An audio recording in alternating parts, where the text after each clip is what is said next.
गोल्डी मसाले लाए हैं। नमस्कार, आप देख रहे हैं के न्यूज। मैं हूं आपके साथ सूरी चौहान और सवाल सिस्टम पर। गोल्डी मसाले लाए हैं फ्रेश लॉक टेक्नोलॉजी जो रखे मसालों को हर समय फ्रेश। गोल्डी मसाले। इस कार्यक्रम के प्रायोजक हैं समय बदला पर स्वाद न बदला, महक सिल्वर। महक सिल्वर मेरा दिलबर।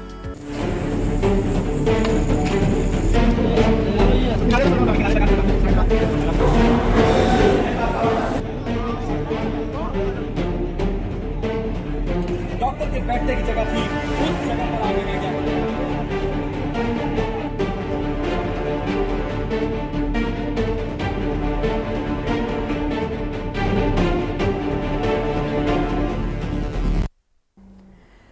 सिस्टम पर सवाल। उत्तर प्रदेश के बहराइच में नवरात्र के बाद प्रतिमा के विसर्जन को लेकर हुई हिंसा में एक युवक की मौत के बाद खूब बवाल हुआ।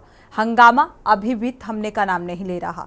हाथ में लाठी डंडे लेकर प्रदर्शनकारी सड़कों पर उतर गए। उन्होंने दुकानों से लेकर शोरूम तक खूब तोड़फोड़ और आगजनी की।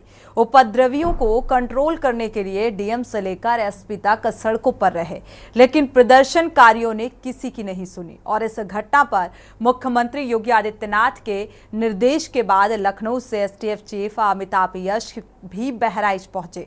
इंटरनेट सेवा बंद कर दिया गया। मामले में सियासत तेज हुई। गुस्साए लोगों ने जमकर तांडव मचाया। लेकिन सवाल है कि आखिर तनाव वाले इलाके में एक दिन पहले ही प्रशासन ने फ्लैग मार्च किया था, फिर इतनी बड़ी हिंसा कैसे हो गई? आखिर लोकल इंटेलिजेंस फेल कैसे हो गया? तनाव वाले क्षेत्र में पर्याप्त पुलिस की तैनाती पहले से क्यों नहीं की गई? हिंसा के घंटों बाद भी डीएम और जिले के जिम्मेदारों ने लखनऊ तक सूचना क्यों नहीं भेजी? ये वो सवाल हैं जिसके जवाब स्थानीय प्रशासन को देने ही होंगे। पहले आपको रिपोर्ट दिखाते हैं, फिर इसी घटनाक्रम को लेकर विस्तार से चर्चा को आगे बढ़ाएंगे।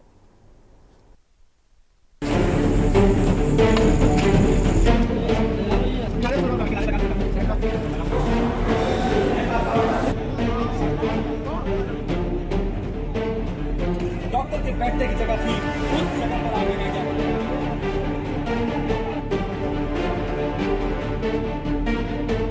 पुलिस प्रशासन या नरेंद्र मोदी जी, अगर आपको हमसे दोबारा वोट चाहिए तो जिसका साथ उसका विकास करना होगा, नहीं तो आप भी सत्ता से बाहर जाएंगे। और ये चुनौती है आपको। ये बंद करिए सबका साथ सबका विकास। आपको वो वोट नहीं देते हैं, आप क्यों उनको प्रधानमंत्री आवास योजना देते हैं, क्यों फ्री में भोजन देते हैं? इसलिए ताकि वो हमारी माता जी को जला सके, इसलिए ताकि वो हम पर पत्थरबाजी कर सके। ये बहुत हुआ, अब बंद होगा। अगर इसका अधिकार नहीं हुआ तो 24 घंटे के अंदर वो होगा जो प्रशासन झेल भी नहीं पाएगा। ये वचन नहीं, श्री कृष्ण को साक्षी मान कर समझ लेता पूरा हिंदू समाज। जय जय श्री राम।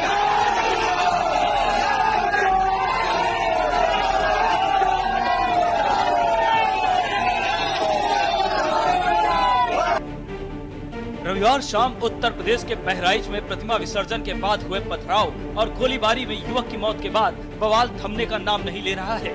मृतक राम गोपाल मिश्रा के परिजनों ने शव का अंतिम संस्कार करने से पहले इनकार कर दिया। वहीं सैकड़ों लोग शव को लेकर सड़क पर उतर आए और पुलिस प्रशासन के खिलाफ नारेबाजी करते हुए आरोपियों पर कड़ी कार्रवाई की मांग की। इस दौरान जबरदस्त हिंसा और आगजनी देखने को मिली। इलाके में तनाव को देखते हुए इंटरनेट सेवा बंद कर दी गई। उपद्रवियों ने इस दौरान एक अस्पताल में भी आग लगा दी। सोमवार सुबह पोस्टमार्टम के बाद जब पुलिस प्रशासन गोलीकांड में मारे गए राम गोपाल मिश्रा के शव को लेकर जब गांव पहुंची तो ग्रामीणों का गुस्सा फूट पड़ा। उसके बाद ग्रामीण हाथों में लाठी डंडे लेकर तहसील की ओर निकल पड़े और उन्होंने जमकर विरोध प्रदर्शन किया और नारेबाजी की। इस दौरान भीड़ ने शव को सड़क पर रखकर जाम लगा दिया। ग्रामीणों ने आरोप लगाया कि पुलिस की लापरवाही से राम गोपाल मिश्रा की हत्या हुई। पुलिस दूसरे पक्ष को कुछ नहीं कहा, जबकि हमारे लोगों को लाठियों से मारा। इस दौरान गुस्साई भीड़ ने कई जगहों पर जमकर तोड़फोड़ की और आगजनी की। प्रदर्शन के दौरान ग्रामीणों ने स्थानीय अस्पताल को आग के हवाले कर दिया और हीरो होंडा मोटरसाइकिल के शोरूम पे भी आग लगा दी। वहीं मृतक राम गोपाल के भाई ने पुलिस पर गंभीर आरोप लगाए। घटना स्थल पर राम गोपाल के साथ मौजूद चचेरे भाई ने कहा कि पुलिस प्रशासन फेल हो गया। स्थिति ये थी कि मौके पर राम गोपाल का शव बाइक चलाना पड़ा। इतना ही नहीं, पुलिस ने हमारे पक्ष पर ही लाठीचार्ज किया। बड़े चचेरे भाई देवेश मिश्रा ने भी पुलिस पर गंभीर आरोप लगाए। उन्होंने कहा कि राम गोपाल को घर में घसीट कर गोली मारी गई और पुलिस देखती रही। लोग वहाँ बैठ गए तो प्रशासन से मांग करने के लिए जो है गिरफ्तारी की मांग करने लगे। इतने में काफी लोग इकट्ठा हो गए। जब भीड़ देखा पुलिस ने उन लोग उल्टा हम लोगों के ऊपर लाठीचार्ज कर दिया। लाठीचार्ज के दौरान भगदड़ मची। उसी भगदड़ में अब्दुल हमीद के घर वालों ने खींचकर घर के भीतर इसको गोली मार दी। अब्दुल हमीद के घर से बुलाई गई। हम लोग मूर्ति लेके जा रहे थे, वहाँ से मूर्तियों पे पथराव हुआ। काली माता जी मूर्ति पे पथराव हुआ। हम लोग पुलिस हरदी थाना की पुलिस माता रानी को गलत सूचित किया गया कि अंदर पथराव हुआ है, बुलाया जाए। तो लड़के ने आगे, हमारे बड़े भाई रामगोपाल मिश्रा ने आगे बढ़े और उनको रोकने के लिए हरदी थाना पुलिस कोई कार्रवाई नहीं हुई, उनको रोक नहीं पाई। और अंदर पुलिस ने खुद धक्का देकर अंदर कर दिया और घर के अंदर नाखून उजाड़े गए। कम से कम 15 से 20 गोलियां चलेगी उनको। पुलिस वाले ने लाठी चार्ज किया उल्टा ही हम लोगों पे। हरदी थाना की पुलिस, हम चाहते कि अभी पूरी थाना गायब हो जाए पूरा। बस बहराइच में पुलिस हालात को कंट्रोल करने की कोशिश कर रही है। भीड़ पर काबू पाने के लिए हल्का पुलिस बल का प्रयोग करना पड़ा, जिसके बाद अतिरिक्त सुरक्षा बल को भी बुलाया गया। मौके पर विधायक सुरेश्वर सिंह, एसपी वृंदा शुक्ला मौजूद रहे। इसी बीच एक और जगह आगजनी की घटना हुई, जहां पुलिस को आंसू गैस के गोले छोड़ने पड़े। तनाव को देखते हुए इंटरनेट को बंद करना पड़ा। पुलिस ने बहराइच हिंसा मामले में 6 नामजद अब्दुल हमीद, सरफराज, फहीम शेर खान, ननकाऊ और मारफ अली आरोपी समेत 10 लोगों के खिलाफ मुकदमा दर्ज कर लिया है। अब तक 30 से ज्यादा लोगों को हिरासत में लिया गया है। आरोपियों की भी तलाश की जा रही है। बहराइच हिंसा को लेकर सीएम योगी आदित्यनाथ भी एक्शन में हैं। सीएम योगी इसे लेकर आला अधिकारियों के साथ बैठक कर चुके हैं और ताजा हालात की जानकारी ली। सीएम योगी ने आरोपियों पर सख्त एक्शन लिए जाने के निर्देश दिए, जिसके बाद एसीएस गृह मौके पर पहुंचे तो वहीं मुख्यमंत्री से बात करने के बाद विधायक ने भी पीड़ित परिवार को कार्रवाई का आश्वासन दिया। इसी बीच एसटीएफ के चीफ हाथों में गन लेकर भीड़ को काबू करते भी नजर आए। वहीं इस मामले पर सियासत भी गरमाती जा रही है। कांग्रेस नेता प्रियंका गांधी ने कानून व्यवस्था पर सवाल उठाते हुए एक्स पर पोस्ट किया, तो वहीं अखिलेश यादव ने कानून व्यवस्था पर यूपी सरकार को आड़े हाथों लिया।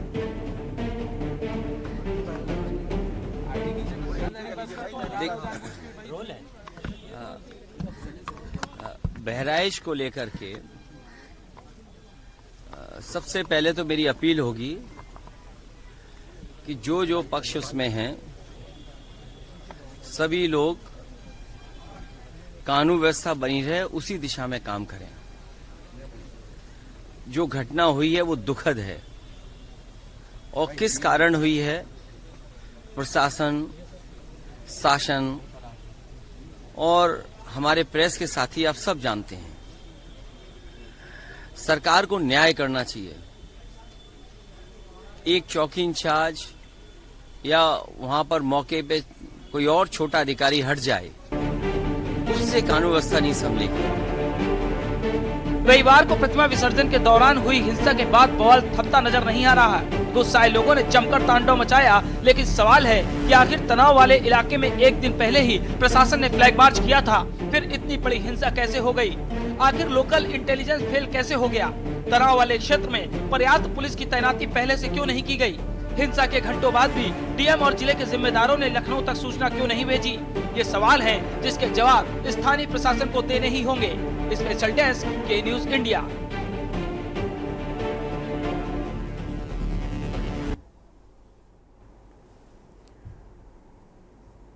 तो सिस्टम पर सवाल उठना लाजमी हो जाता है जब इस तरीके की हिंसा की तस्वीरें सामने आती हैं। जाहिर सी बात है, सवाल ये भी महत्वपूर्ण हो जाता है कि ये हिंसा भड़की या भड़काई गई, और अगर भड़की तो एक दिन पहले फ्लैग मार्च किया गया था प्रशासनिक स्तर पर, तो आखिर क्या कुछ उस दौरान मौका मुआयना किया गया? क्या इस बात का अंदेशा नहीं था स्थानीय प्रशासन को कि इस तरीके का घटनाक्रम या इस तरीके की तस्वीरें भी सामने आ सकती हैं, हिंसा इतनी ज्यादा भड़क सकती है? इन सारे महत्वपूर्ण सवालों के जवाब आखिर कौन देगा? किसकी जिम्मेदारी बनती है? शासन की, प्रशासन की? क्योंकि सिस्टम का फेल्योर यहां पर नजर आ रहा है। हमारे साथ शिवा शर्मा हमारे संवाददाता भी जुड़े हुए हैं, साथ ही पूर्व डीजीपी भी जुड़ चुके हैं। महेश चंद्र द्विवेदी जी, आपका बहुत बहुत स्वागत इस चर्चा में जुड़ने के लिए। और साथ ही अवनीश जी भी जुड़े हुए हैं, माफ कीजिएगा, महेश चंद्र द्विवेदी जी और अवनीश जी। शुरुआत पहले अपडेट साझा कर लेते हैं इस घटनाक्रम को लेकर। शिवा का रुख करेंगे। शिवा, ये जो हिंसा भड़की या भड़काई गई, अभी भी माहौल शांत नहीं है, हिंसा भड़कती हुई नजर आ रही है, जबकि आला अधिकारी मौके पर हैं।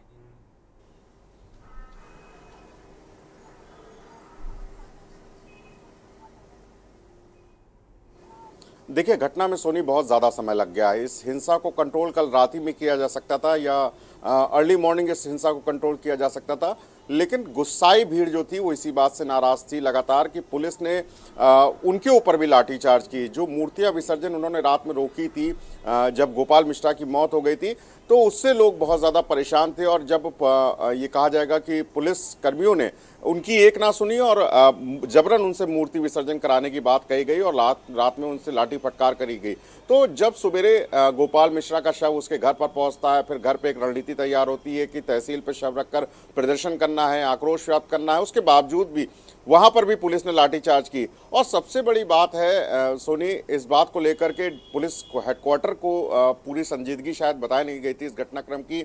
लोकल इंटेलिजेंस जो था वो हमें लगता है बहुत ज्यादा फेल्यूर रहा था, क्योंकि कल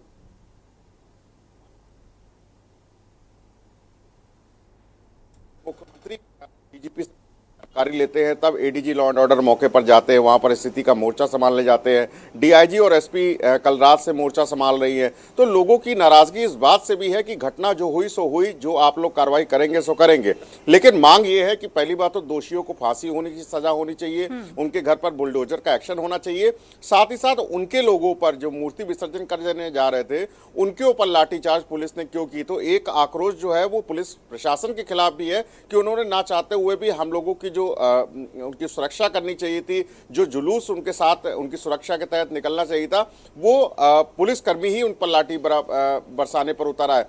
तो इस तरीके की जो घटनाएं हैं उसमें अक्सर ये देखा जाता है कि इंटेलिजेंस आपका अगर बहुत ज्यादा मजबूत नहीं है तो कहीं ना कहीं इस तरीके के लूप होल्स होते हैं। और कल के बाद जिस तरीके से आज तक हिंसा कंटिन्यू हुई, ये पुलिस हेडक्वार्टर बैठे अधिकारी बता रहे थे कि हो सकता है सुबह 10-11 बजे तक जो हिंसा है वो पूरी तरीके से खत्म हो जाएगी, लेकिन नहीं हुआ ऐसा। अभी भी हमने देखने को मिला कि अमिताभ जब सड़क पर दौड़ते हुए नजर आ रहे थे, लोगों को पकड़ने की बात कर रहे थे, तब भी वहां पर दुकानें जलाई जा रही थी, बाइक के शोरूम जलाए जा रहे थे, अस्पताल में आगजनी की जा रही थी। तो इस तरीके की जो घटना है वो कहीं ना कहीं एक इंटेलिजेंस के फेल्योर पर एक बहुत बड़ा सवाल खड़ा करती है। अफसरों की जो कोऑर्डिनेशन नहीं था आपस में, उस पर भी एक सवाल खड़ा करती है।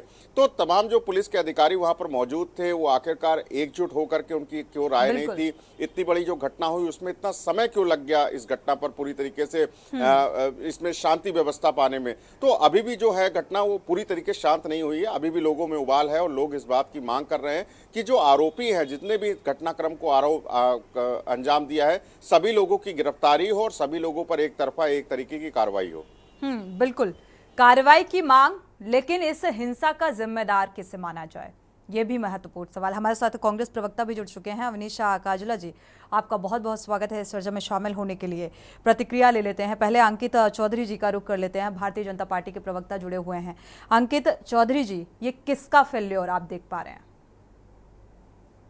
ये पूरा जो बहराइच प्रकरण है ये बड़ा दुर्भाग्यपूर्ण, लेकिन इसमें अगर आप टोटल चीज देखी जाए, हिंदुओं की जो माँ दुर्गा के प्रति जो आस्था का विसर्जन जो यात्रा निकल रही थी, उस पर विशेष समुदाय के कुछ लोगों ने जानबूझ के बिल्कुल 100% ये पूरा एक प्लानिंग के साथ वहां पथराव करा गया। रोकने की जिम्मेदारी किसकी बनती थी?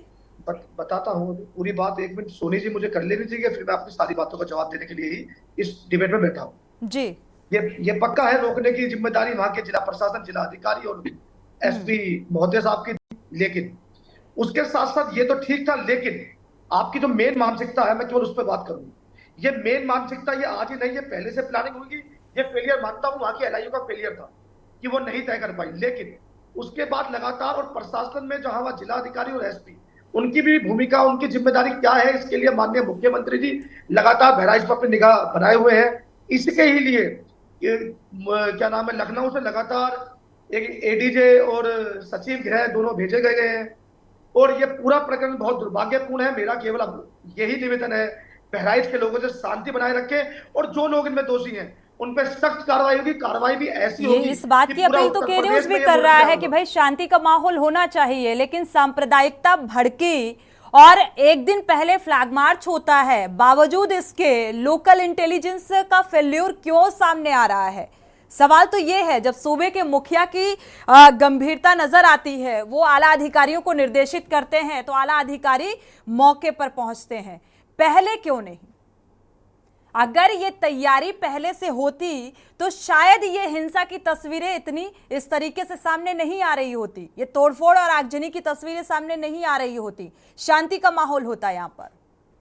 हिंसा की प्लानिंग, तो जो ये मानसिकता दिखाई दी है, ये पहले से ही प्लानिंग करे बैठे थे। मैं मानता हूं आपकी यहाँ पुलिस की चूक है, एलआईयू की चूक है, इंटेलिजेंस की चूक है कि क्यों नहीं हुआ। लेकिन आप, चूंकि ये पूरा मामला मैं आपके सम्मानित चैनल के माध्यम से ये बताना चाहता हूं, इसमें पूरी बारीक निगाहें लगातार माननीय मुख्यमंत्री जी पर आवर के हिसाब से लगातार मॉनिटरिंग कर रहे हैं। लगातार लखनऊ के अधिकारी वहां भेजे गए हैं और बहराइच में बहुत ही जल्द सारी स्थिति काबू में होगी। और जिन्होंने भी ये हरकत करी है, उनपे इस तरह का ये कानून व्यवस्था के लेते हुए इन धाराओं में मुकदमे होंगे कि शायद ये वो मॉडल। आपको भी पता है अंकित चौधरी जी कि जब सांप्रदायिकता उपद्रव इतना ज्यादा बढ़ जाता है तो भीड़ में आप किस किस को चिन्हित करेंगे, और भीड़ में इस तरीके का माहौल सामने आता है। और ऐसे में अब वोट बैंक की राजनीति करार दे रही है समाजवादी पार्टी। अखिलेश यादव का ये बयान निकलकर सामने आ रहा है कि वोट बैंक की राजनीति के तहत इस तरीके की सांप्रदायिकता का माहौल बनाने की कोशिश की जा रही है। सीधा सीधा आरोप भारतीय जनता पार्टी पर। देखो, अखिलेश जी का तो सारा विषय तय है। अभी वो इससे पहले बात कर रहे थे हरियाणा से लेके कि हमारा बड़ा अच्छा रहेगा इंडिया गठबंधन, लेकिन फेलियर होने के बाद एक व्यक्ति विशेष समुदाय की वोटों को केवल लेने के लिए अखिलेश जी ने यह बयान दिया। अखिलेश जी की सरकार में चढ़ के बोलते थे ये सब लोग, लेकिन ये केवल टारगेट हिंदू की यात्रा को करेंगे और हिंदू की यात्रा को टारगेट करके वहां करेंगे और उसके बाद सुरक्षित अपने घरों में रहेंगे, ऐसा नहीं होगा। ये जिन समुदाय के जिन लोगों ने करा उस पर वो एक्शन होने जा रहा है। शायद इनकी पीढ़ी भी याद रखेगी कि किसी भी यात्रा पे पत्थर फेंकने का इंतजाम क्या होता है। कांग्रेस के प्रवक्ता भी जुड़े हुए हैं, अवनीश काजला जी। ये हिंसा भड़की या भड़काई गई, लेकिन माहौल इस वक्त क्या कुछ है, कितना अशांत है, शांति का माहौल बनता हुआ नजर नहीं आ रहा है, जिम्मेदार कौन? देखिए, अभी मुझे बड़ा हास्यास्पद लग रहा था, हमारे भाजपा के प्रवक्ता बोल रहे थे कि ऐसे चीजें हो जाती हैं तो भैया उत्तर प्रदेश में सरकार किसकी है, एलआईयू किसके उस पर दिशा निर्देशों पे काम करता है, इंटेलिजेंस का फेलियर क्यों रहा, क्या जिम्मेदारी सरकार की नहीं थी? पूरा आज बहराइच जल रहा है, इससे पहले तमाम प्रदेश के अंदर सरकार के कितने कानून व्यवस्था के फेलियर रहे, क्यों राम भक्तों पर बनारस में लाठीचार्ज करना पड़ा, क्यों मेरठ में एक रावण को पुलिस को द्वारा उसे लाठीचार्ज डंडे करके उसे खंडित करना पड़ा? क्या त्योहारों के अंदर इनके पास इनकी एलआईयू का फेलियर नहीं है, सरकार का फेलियर है? योगी की पुलिस क्या कर रही है? ये कहते हैं कानून का राज स्थापित करेंगे। अगर कोई भी गुंडे या कोई भी किसी भी व्यवस्था को, क्या सरकार की जिम्मेदारी नहीं थी कि किसी भी यात्रा को सही तरीके से उसको पूरा कराया जाए? क्या सरकार को पहले से आभास नहीं था कि इस तरीके की यात्राओं में कोई भी असामाजिक तत्व उसको खंडित कर सकते हैं, उसको सांप्रदायिकता को बढ़ाने के लिए इस तरीके की हरकतें कर सकते हैं? तो क्या सरकार घरों में बैठी हुई थी या सोई हुई थी? तो जिम्मेदारी से ये लोग नहीं बच सकते, इनकी जिम्मेदारी थी और इनकी जिम्मेदारी में कहीं ना कहीं फेल हुए हैं। योगी सरकार फेल हुई है, पुलिस फेल हुई है, तो इनको ये मानना चाहिए और पूरे उत्तर प्रदेश से माफी मांगनी चाहिए कि हम इस प्रदेश के अंदर कानून का राज स्थापित नहीं कर पा रहे हैं। बिल्कुल, माफी मांगने से भी स्थितियां सामान्य नहीं होने वाली। हमारे साथ पूर्व डीजीपी भी जुड़े हुए हैं, महेश चंद्र जी का रुख करेंगे। वक्त एक छोटे से ब्रेक का है, लौटेंगे चल। ब्रेक से वापस आ रहे हैं और लगातार सिस्टम पर सवाल। बहराइच में जिस तरीके का हिंसा का माहौल देखने को मिल रहा है, हमारे साथ अनिरुद्ध मिश्रा भी जुड़ चुके हैं जो कि बहराइच से सहयोगी हैं। हमारे साथ पूर्व डीजीपी जुड़े हुए हैं, महेश चंद्र द्विवेदी जी का पहले रुख कर लेते हैं। इस पूरे हिंसा वाले दृश्य को देखकर क्या कहेंगे, किसका फेल्योर यहाँ पर नजर आ रहा है? जिस तरीके का माहौल बना हुआ है, अभी भी शांतिपूर्ण माहौल नहीं है। महेश चंद्र जी, वो पूर्व नियोजित भी हो सकती है और भी हो सकती है, जो कल हुई थी घटना जी। तो लेकिन अगर वो पूर्व नियोजित होने का अधिक चांस है। अगर जैसा बताया जा रहा है उसी तरह अगर घटित हुई है कि वह अंदर से मस्जिद से जो भी स्थान है वहां से पत्थर फेंके गए, तो अगर ऐसा है तो पूर्व नियोजित थी। और पूर्व नियोजित घटना के विषय में स्थानीय पुलिस को या इंटेलिजेंस को कुछ ना कुछ ज्ञान होना चाहिए था। तो उस में मैं कहूँगा अगर ये पूर्व नियोजित थी और अगर उसी प्रकार हुई जैसा कि मीडिया हमें बता रहा है तो उसमें कमी रही है उस स्थान पर। उसके बाद में आज जो घटनाएं हुई है उसमें तो मैं कहूँगा कि निश्चित रूप से कहीं ना कहीं कुछ फेलियर है, क्योंकि आ, जब कल ये घटना हो चुकी थी तो ये अंदाजा प्रशासन को होना चाहिए था कि टेम्पर्स बहुत हाई होंगे, लोग नाराज होंगे। और विशेष तौर से ये होता है कि जब अर्थी लाई जाती है तो उसे देखकर लोगों के टेम्पर्स और हाई हो जाते हैं। तो उस स्थिति में ऐसा प्रतीत होता है कि पर्याप्त फोर्स इतने सारे क्राउड को कंट्रोल करने के लिए वहां नहीं था, वह पहले से उपस्थित नहीं था। तो अगर मतलब पहले से ये प्लानिंग कर ली जाती तो संभवतः इस हद तक ये क्राउड नहीं जा सकती थी। वैसे तो क्राउड के तुलना में पुलिस इतनी कम होती है, कहीं भी अगर क्राउड चाहे तो कुछ ना कुछ तो कर ही सकती है, परंतु जितना अधिक ये घटना हुई है और जितना अधिक नुकसान हुआ है जान माल का, उसको काफी हद तक रोका जा सकता था अगर पहले से वहां अधिक फोर्स होती, अच्छी ये साफ है कि पहले से प्रशासनिक स्तर पर कोई तैयारी नहीं थी और यही वजह है कि ये हिंसा इतनी भड़की और लगातार हिंसा भड़कने के बावजूद भी प्रशासनिक स्तर से ये कोशिशें होती हुई नजर नहीं आई कि इस पर कैसे अंकुश लगाया जाए। जब सूबे के मुखिया की नजर पड़ती है या वो इस पूरे घटनाक्रम का संज्ञान लेते हैं, फिर बैठक करते हैं, फिर अधिकारियों को निर्देशित करते हैं, तब जाकर इसको गंभीरता से लेते हैं अधिकारी।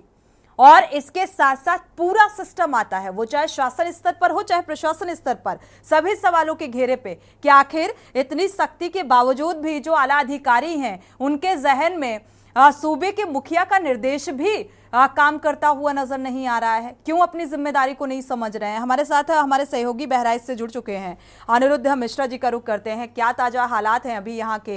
हिंसा जो है क्या लगता है थोड़ा सा पहले से नरमी देखने को मिल रही है, कुछ अंकुश लग पाया या फिर हालात जस के तस बने हुए हैं, हिंसा और भड़कती हुई नजर आ रही है?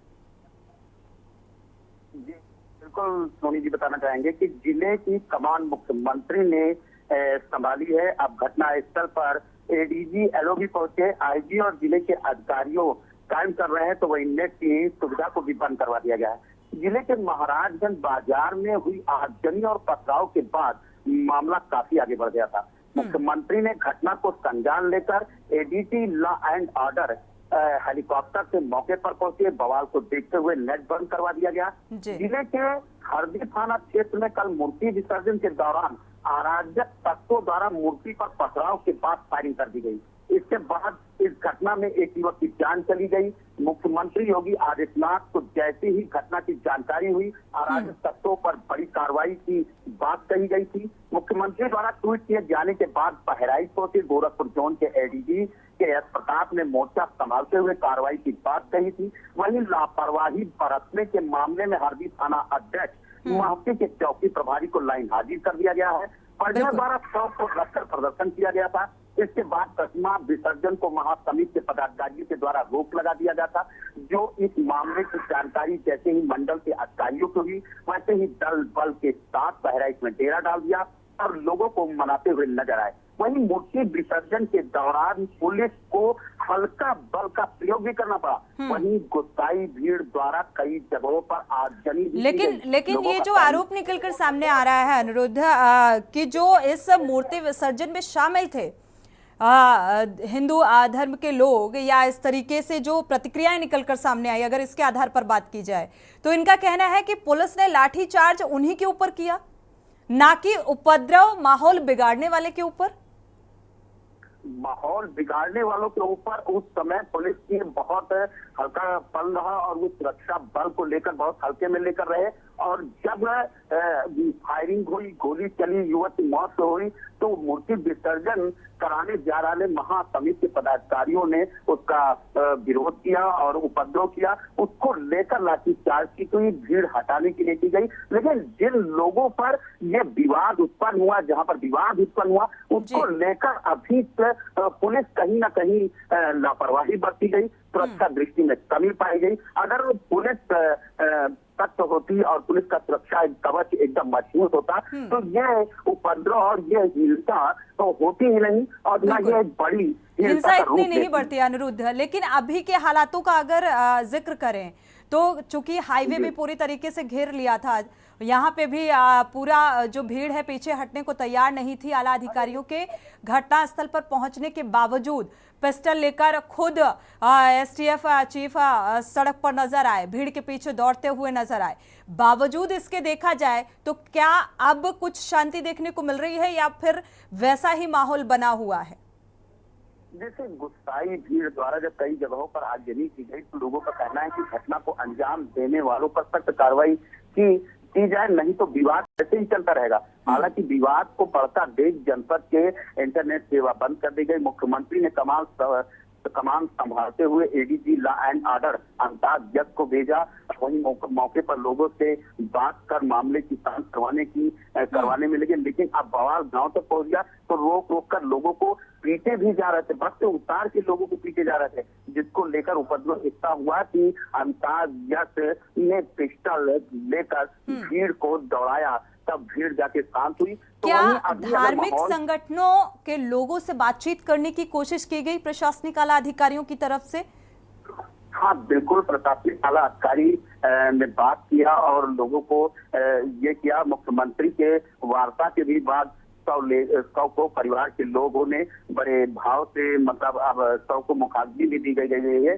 तो जहां भाजपा विधायक ने मुख्यमंत्री से वार्ता कर इसके बाद परिवार के लोगों को मुआवजा और अपराधियों पर सख्त कार्रवाई का आश्वासन भी दिया, तो जिस पर परिवार के लोग शव लेकर चले गए। गांव में शमशान घाट में बड़े भाई ने चिता को मुखाग्नि दी। गांव में अंतिम संस्कार के दौरान भारी पुलिस फोर्स भी तैनात रही। रामगढ़ थाना क्षेत्र ग्राम पंचायत रेहुआ मंसूर की दुर्गा प्रतिमा विसर्जन के जुलूस के दौरान महसी महाराज बाजार में जो बवाल हुआ था। जी बिल्कुल अनिरुद्ध, नजर बनाए रखिएगा, आगे भी अपडेट लेते रहेंगे क्योंकि ये माहौल जिस तरीके से हिंसा भड़की और अब हालांकि शांतिपूर्ण ढंग से जो है अंतिम संस्कार किया गया है, इसके बाद उम्मीद यही जताई जा रही है कि अब शायद ये माहौल जो हो थोड़ा सा शांति स्थापित हो यहाँ पर।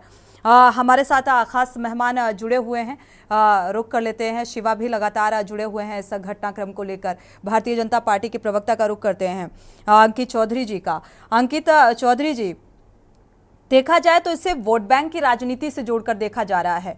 जिस तरीके से ये पूरा हंगामा भड़का या भड़काया गया और जो लोकल इंटेलिजेंस है, जो प्रशासनिक अमला है, जो उसका फेल्योर, क्योंकि अभी स्टार्टिंग में यहाँ पर आपने सुना होगा जो हमारे सहयोगी जुड़े हुए थे उन्होंने भी इस बात का जिक्र किया कि यहाँ पर स्टार्टिंग में किस तरीके से लापरवाही बरती गई। यानी कि अगर शुरुआती दौर से ही थोड़ा सा गंभीरता बरती जाती, जो कि अक्सर शोभा यात्रा कोई जुलूस निकलता है तो प्रशासनिक अमले की सतर्कता रहती है, लेकिन यहाँ पर ऐसा नहीं देखने को मिला।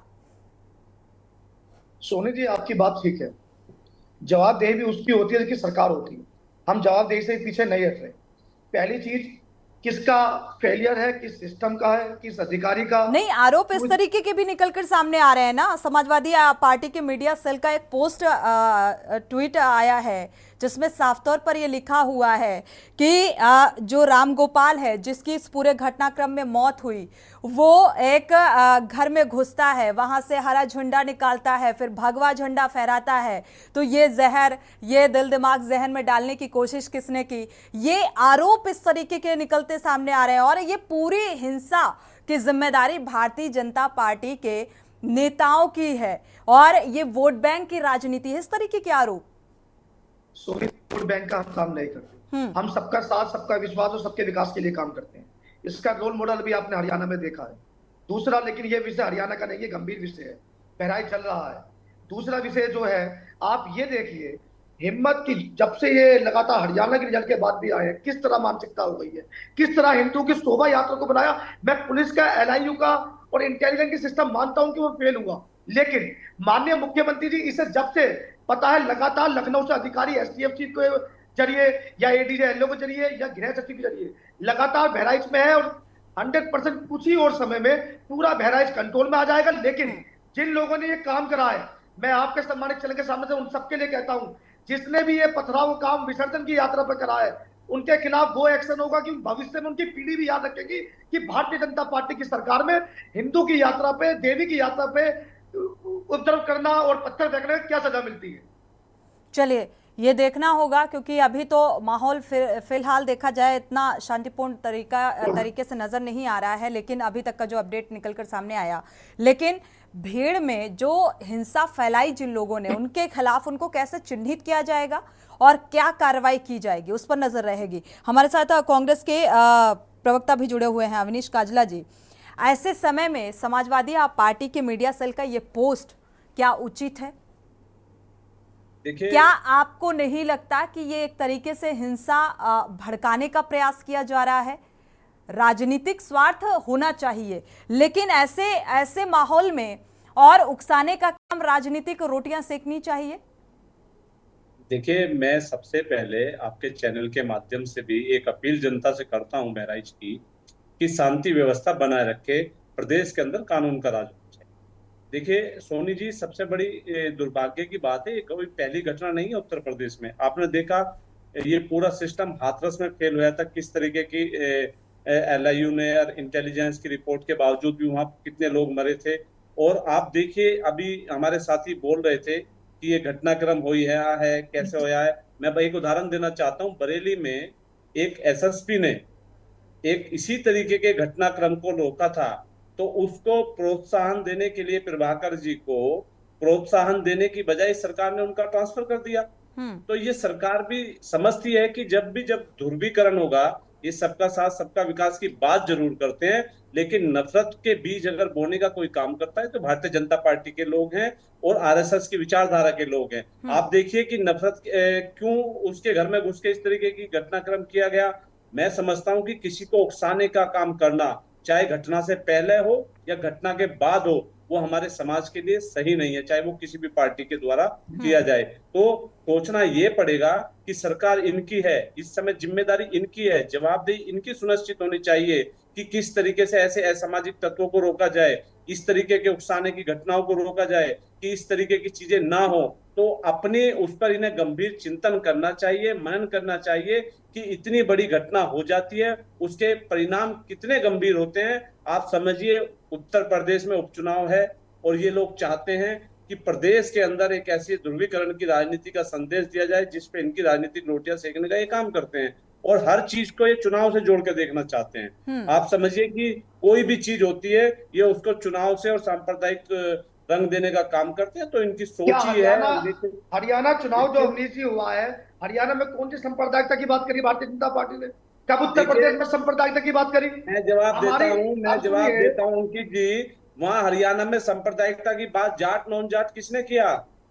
आपकी पार्टी के नेता, आपकी पार्टी के लोग, आपकी विचारधारा के लोग ने जातियों में बांटा हरियाणा को। पूरा प्रदेश जानता है, पूरा देश जानता है कि कैसे आपने जाटों को वहां सहारा लिया, जाटों के खिलाफ एक 35 बिरादरी को एक करने के लिए आपने कैसे अभियान चलाया। आपको तो बोलते हुए भी शर्म आनी चाहिए, आपकी जिस जाति से आप आते हैं। चलिए, हरियाणा का तो रिजल्ट सामने आ चुका है और हरियाणा पर बात ना करके, क्योंकि हरियाणा में का रिजल्ट भी सामने आ चुका, भारतीय जनता पार्टी की सत्ता भी एक बार फिर से काबिज हो गई, लेकिन हम बहराइच के मुद्दे पर बात कर रहे हैं। शिवा शर्मा का रुख कर लेते हैं। शिवा, अगर देखा जाए दंगा फसाद में झोंक कर आखिर राजनीतिक लाभ की मंशा रखते हुए ये राजनेता कब तक इस तरीके की राजनीति करते रहेंगे और ये माहौल बनता रहेगा?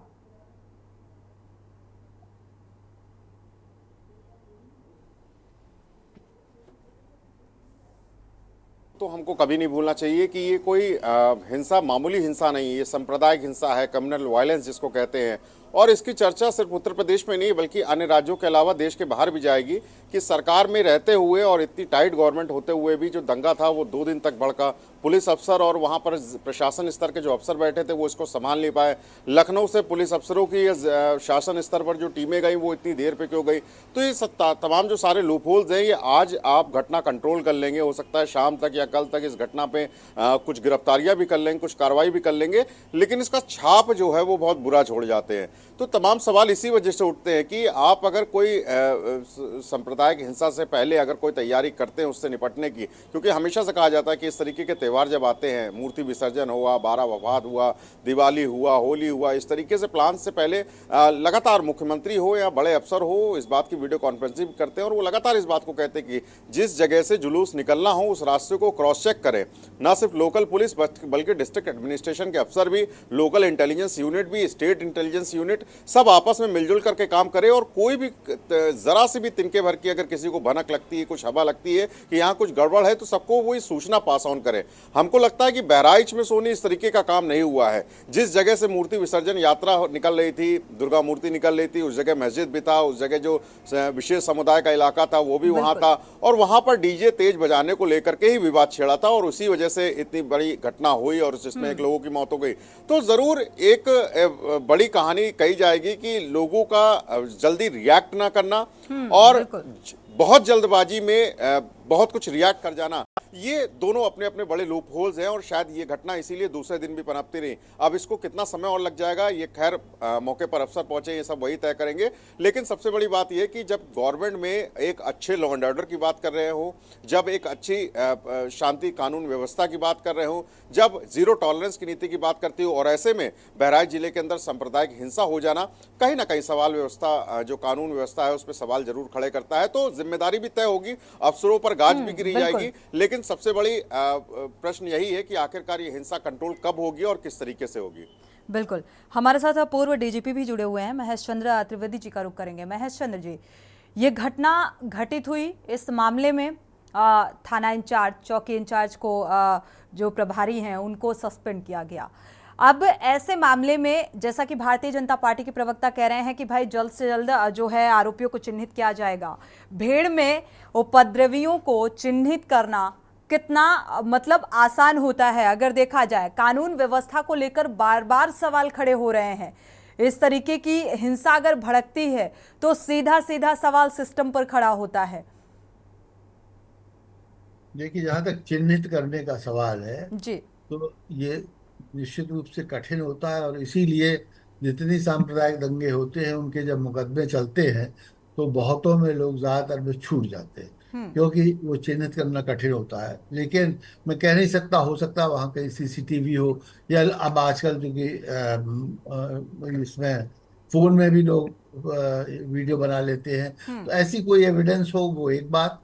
अन्यथा चूंकि दो पार्टियां होती हैं वो अपनी अपनी बात करती हैं और सत्य कोई बहुत कम लोग बोलते हैं वहां पर कचहरी में जाके।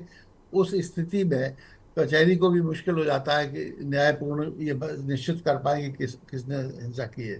तो ये उस परिस्थिति पर निर्भर करेगा कि वहां पर क्या कोई फोटोग्राफ्स लिए गए, क्या वहाँ सीसीटीवी था और या फिर कोई ऐसे व्यक्ति जो कि जिन पर विश्वास हो लोगों को सही बात कहने को तैयार है, तो उस पर निर्भर करेगा चिन्हित करना। पुलिस जरूर काफी कुछ पता लगा लेती है परंतु वो भी 100% सही पता नहीं लगा पाती। कभी कभी गलत आदमी फंस जाता है इसी वजह से। तो चिन्हित करने की तो बात ये है। दूसरे जहाँ जो इसको रोकने के बात हो रही है, मैं कहूँगा कि वर्तमान में अच्छा रहे कि सारी राजनीतिक दल और मीडिया भी अपने को तो जहाँ तक हो सके शांत रखे, क्योंकि अगर ये दूसरी जगह फैल गया तो बहुत बड़ी मुश्किल हो जाएगी। इसलिए तो इंटरनेट सेवा बंद है ना सर वहाँ की, और मीडिया तो अपना काम कर रही है। भाई जो तस्वीरें सामने आएंगी उसको लेकर शांति व्यवस्था बनाए रखने की भी अपील की जाती है, लेकिन सारा ठीकरा मुझे लगता है मीडिया की ही जिम्मेदारी नहीं होती। सिस्टम, शासन प्रशासन अपनी जिम्मेदारी को कब समझेगा? तो सवाल इस बात को लेकर है कि हम बेहतर लॉ एंड ऑर्डर का जिक्र तो करते हैं और इस बात का भी जिक्र किया जाता है सत्ता पक्ष की तरफ से कि भाई विदेशों में भी बेहतर कानून व्यवस्था का जिक्र होता है। कैसे, मुझे ये बताइए। भारतीय जनता पार्टी के प्रवक्ता से पूछते हैं, अंकित चौधरी जी, कैसे कानून व्यवस्था को लेकर तो बार बार सवाल खड़े होते हैं, आए दिन कोई ना कोई ऐसी घटना सामने आ जाती है कि वो गैर जिम्मेदाराना रवैया दिख ही जाता है। आगे से ऐसी घटना नहीं होगी, इस बात की क्या गारंटी? सोनी जी, इसमें दो चीजें हैं। हम कानून व्यवस्था की बात करते हैं तो जो भी बड़े मुजरिम हैं, जो भी बड़े गैंगस्टर हैं, जो भी बड़े माफिया हैं, वो या तो ऊपर हैं या जेलों के पीछे हैं। लेकिन ये जो घटनाएं होती हैं, ये अटम्पली होती है। आप और मैं कहीं जा रहे हैं, एकदम से कोई हम पे पथराव कर दे, इसके लिए तो प्रशासन के हाथ में नहीं होता ना कि हर चीज को नोट करे उस आदमी के ऊपर कौन अपराधी है कौन नहीं है, किसकी मानसिकता कब बदल जाए, क्या मन में सोच रहा है। इसीलिए शोभा यात्रा जुलूस जब निकलता है, इसीलिए प्रशासनिक अमला इतना चुस्त दुरुस्त रहता है, इसीलिए फोर्स तैनात की जाती है। और आप जब आज सत्ता पक्ष आपसे सवाल पूछा जा रहा है, जब आप विपक्ष में थे तो आप इस बात का आरोप आपकी तरफ से लगाए जाते थे कि भाई समाजवादी पार्टी की सरकार है, गुंडागर्दी की सरकार है, दंगाइयों की सरकार है। तो अब यही सवाल इस तरीके के आपके ऊपर उठाए जा रहे हैं। सोनी जी, मैंने आपसे क्या कहा, सरकार हमारी है, जवाबदेही भी हमारी है। इंस्पेक्टर और चौकी इंचार्ज लंबित कर दिया वर्तमान में, क्योंकि वहां एसपी और डीएम सब लोगों को पहले से जानते हैं, तुरंत उन पर कार्रवाई। उनकी भी भूमिका क्या होगी, कहाँ गलती हुई है, कौन सा LIU, कौन सी इंटेलिजेंस कहाँ फेल हुई है, उन सबके ऊपर बारीक निगाह और सबके साथ बिल्कुल न्याय होगा। जिनकी गलती है उनके खिलाफ कार्रवाई होगी। लेकिन मेरा केवल कहना यह है, आप केवल व्यक्ति विशेषों की मानसिकता देखिए। भाई धर्म किसी का भी हो, जब मूर्ति विसर्जन निकालना, क्या आपको जरूरत थी, क्या पथराव करने की जरूरत थी? फिर मैं कहना चाहता हूं, मैं उनको साफ कहना चाहता हूं, आप दिखाना ये बात, ये भारतीय जनता पार्टी की और योगी आदित्यनाथ जी इस प्रदेश के मुखिया और सूबे और मुख्यमंत्री हैं। इस पथराव में अभी जब ये मामला भी पुलिस हैंडल कर लेगी, लेकिन जिन्होंने भी ये काम करा है उनके खिलाफ वो एक्शन होने जा रहा है कि भविष्य में कभी उत्तर प्रदेश में तो कोई भी व्यक्ति कभी जीवन में किसी भी यात्रा पर ईंट फेंकता हुआ 10 बार सोचे। चलिए, इस आश्वासन पर कितना भरोसा अवनीश जी? देखिए, भरोसा तो इन पे है ही नहीं, हर बार यही बात कहते हैं। अभी हमारे सुप्रीम कोर्ट ने भी इनके बुलडोजर को लेकर जब टिप्पणी करी थी, तो ये जो जिस तरीके से कानून का राज उत्तर प्रदेश में है, तो ये बताने की जरूरत नहीं है। के न्यूज तो हमेशा लगातार जनता के मुद्दों को उठाता रहता है, किस तरीके से कानून व्यवस्था ध्वस्त है उस पर लगातार चर्चा करता रहता है। तो इनके बातें सब जुमला है, इनकी कानून व्यवस्था पूरे प्रदेश में खत्म है। और मुझे नहीं लगता कि ये सरकार, ये आपसी मतभेदों की सरकार है। डिप्टी चीफ मिनिस्टर आपस में लड़ रहे हैं, सीएम से डिप्टी सीएम और मुख्यमंत्रियों की लड़ाई है, तो सिर्फ राजनीतिक रूप से केवल चुनावी पार्टी बन के रह गई है ना अवनीश जी। ये तो हर पार्टी में, हर उसमें देखने को मिल रहा है। आपसी तालमेल जो है बैठ नहीं पाता, सब अपनी जो बाहें हैं वो चढ़ाए घूमते हैं। तनातनी का माहौल तो हर एक राजनीतिक दल में देखने को मिल रहा है। तो उत्तर प्रदेश में अखिलेश जी ने नकार दिया है, कोई सीट आपको देने नहीं जा रहे हैं। आप कहाँ की बात कर रहे हैं? कोई पार्टी है, घर की चिंता कोई न पार्टी करें, है, आप आपको महाराष्ट्र में शरद पवार, उद्धव ठाकरे आपको नहीं मानते, उत्तर प्रदेश में आपको नहीं मानते, दिल्ली में आपको केजरीवाल नहीं मानते, तो आपका नेतृत्व की बात करते हैं। ये भारतीय जनता पार्टी की सरकार है। यहाँ सब एकजुट मिलकर कैसे सबका साथ और सबका विकास हो, और कैसे हर एक मसले पर राजनेता हमारे राजनीतिक स्वार्थ ही देखते हैं। शिवा शर्मा का रुख कर लेते हैं। शिवा, इस मामले में जो सस्पेंशन की कार्रवाई हुई, सस्पेंड किया गया, क्या ये कार्रवाई ऐसे मामले में काफी है?